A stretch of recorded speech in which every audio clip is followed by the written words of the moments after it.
course, but for the time being, at any rate, fighting in Indochina seems to have ended.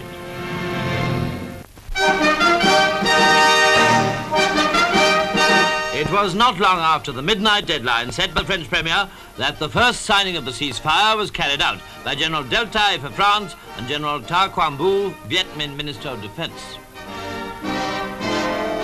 Later, at the Palais des Nations, there was a full-scale session attended by all the leaders of the principal delegations to the Geneva Conference.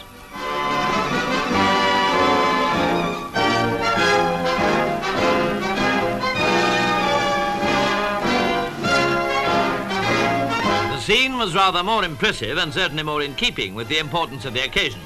This time, the signing included a ceasefire agreement between Viet Minh and Cambodia, the Indo-Chinese state which had previously been excluded by last-minute arguments.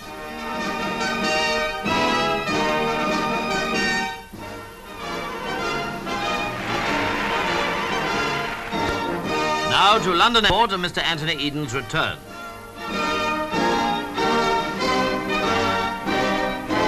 Obviously and naturally pretty tired, Britain's Foreign Secretary, who was accompanied by his wife, paused for a word with reporters.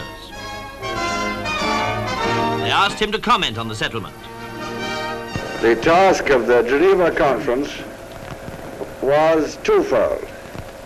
In the first place, to try to bring peace to Indochina itself after 8 years of hideous war.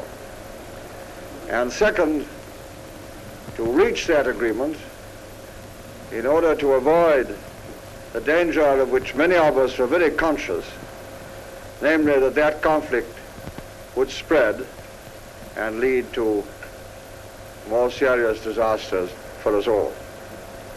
In those two respects, I think the conference has fulfilled its mission. And then somebody asked Mr Eden, what about the next step? Next step, as far as I'm concerned, is to get a little sleep, of which I'm rather short. Beyond that, I'm afraid for the moment I haven't thought out plans in any detail. But I would like to say this, that the fact that this settlement has been possible is largely due to the Prime Minister of France, Mr Mendes-France, who has given energy and courage to the representation of his country and has made this agreement possible. As for Mr Mendes-France, there was a very warm welcome awaiting him from his wife, of course, and from his colleagues, who were present in large numbers to congratulate him on achieving the ceasefire within the time he allowed himself.